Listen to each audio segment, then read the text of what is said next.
നിങ്ങൾ അങ്ങയുടെ നാമം പൂജിതമാകണമേ, അങ്ങയുടെ തിരുമനസ് സ്വർഗത്തിലെ പോലെ ഭൂമിയിലാണെന്നൊക്കെ പറയുമ്പോഴേ, അങ്ങയുടെ തിരുമനസ് നിറയണമെന്ന് നിങ്ങൾ പറയുമ്പോഴേ, നിങ്ങൾ സെലക്ട് ചെയ്ത വിഷയം, വീട്, സ്ഥലം, ഇങ്ങനെയുള്ള എല്ലാം നിങ്ങൾ പറയണ പോലെ ദൈവം നിങ്ങളുടെ അടിമയായി നിന്നുകൊണ്ട് നിങ്ങൾക്ക് ചെയ്തു തരണമെന്നാണ് ഉദ്ദേശിക്കണത്. അത് പ്രെയർ അല്ല. അങ്ങനെ ഒരു പ്രെയർ ചെയ്യുന്ന ആളെയും ദൈവം അംഗീകരിക്കണില്ല. പിന്നെ എന്തെങ്കിലും കാണിച്ചു കൂട്ടിട്ട് പുറം വിചാരിക്കും. നിങ്ങൾ സത്യമായിട്ട് ദൈവത്തെ അന്വേഷിക്കുന്നുണ്ടെങ്കിൽ സത്യത്തെയാണ് അന്വേഷിക്കേണ്ടത്. നിങ്ങളുടെ കയ്യിരിക്കണ എല്ലാ യാചകങ്ങളും അസത്യം ചേർന്നതാണ്. അതുകൊണ്ട് കർത്താവിനോട് പറയേണ്ടത്, കർത്താവെ, ഞാൻ ഉദ്ദേശിക്കുന്നത്, ചിലപ്പോൾ കാനഡയിൽ പോയാൽ എനിക്ക് ചിലപ്പോൾ കാശ് കിട്ടുമായിരിക്കും കൂടുതൽ.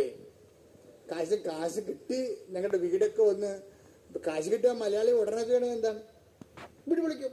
അല്ല പിന്നെ നല്ല വീടാണെങ്കിൽ അത് പൊളിക്കും.